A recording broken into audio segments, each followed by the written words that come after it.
tumeshaanza kueleza hapo: kukubali ukweli wa jambo lisilowezekana kuthibitishwa pasipo shaka, kuamini mtu kitu ama dhana fulani pasipo shaka.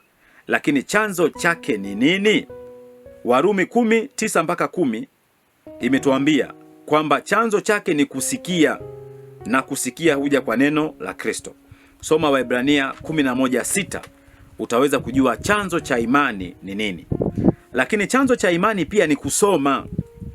Soma Injili ya Mathayo 12:5, 21:6, alafu Luka ndaka some 42, alafu soma Injili ya Marko 2:25, soma Injili ya Yohana 7:15, lakini soma Matendo ya Mitume 26:24.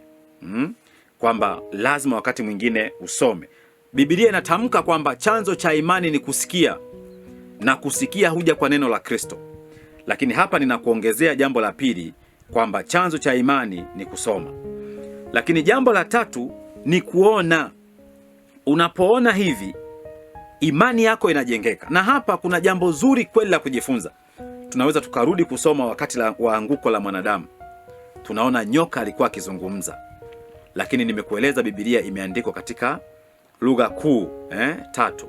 Acha zile lugha za asili, Kigiriki sio kitu gani, Kigothi sio kinini, Kiaramu sio vitu gani, achana.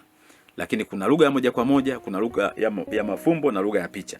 Sasa hapa tafsiri sahihi mimi kwa usomi niliyosoma kupitia Biblia ni kwamba nyoka hakuzungumza, lakini matendo aliyoyafanya nyoka, akijua kabisa kwamba mwanamke yule aliyo katika bustani ile anamwangalia, mwanamke alikuwa akistaajabu kwa nini nyoka hafi kama neno la Mungu lilivyoandika na kujithibitisha kwao.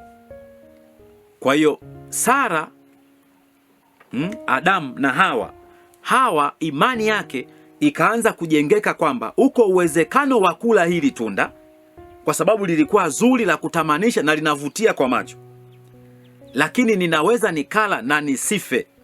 Kama nyoka amekula na hajafa, mimi pia ninaweza nikala tunda hili na lisife. Yaani hiyo ndio lugha ya kisomi na utaalamu wa Biblia. Lakini nyoka hakuzungumza moja kwa moja, lakini nyoka alifanya matendo. Na Hawa kwa kuona matendo yale, imani yake ilijengeka kwamba hapa sintakufa bali nitaishi kama nyoka anavyoishi. Soma Warumi 1:20. Lakini pia chanzo chake kingine ni kutambua, kufahamu ama kujua jambo fulani. Unapotambua jambo ama unapokuwa na ufahamu juu ya jambo fulani na unapolijua jambo fulani, ni rahisi kutenda lile jambo kwa sababu imani yako tayari inakuwa imejengeka kwamba hapa tafsiri ya hili jambo nikilifanya ni hii. Bwana Yesu asifiwe sana. Soma kitabu cha Ayubu 22:21. Mimi nimekupa takribani vyanzo 4 vya imani. Bwana Yesu asifiwe sana. Lakini pia kama hiki ndio chanzo cha imani inayofanya mtu akombolewe nayo, manake hii pia inaweza kuwa ni chanzo cha dhambi. Na ndio maana kuna mambo tutakuja kujifunza, na natamani kabisa tufike sehemu hiyo. Muziki, mtu anaanza kusikia kabla ya kusoma, baadaye anaona.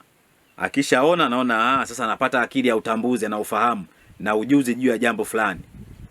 Baadaye anaenda mbele. Wakati mwingine anasoma articles nyingi zinazodhihirisha kwamba muziki kwake sio dhambi. Tutakuja kujifunza jambo hilo. Lakini pia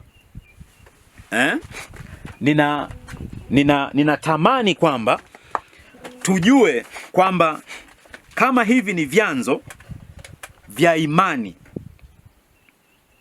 je, imani tuichambuaje zaidi? Imani hii tuichambuaje zaidi?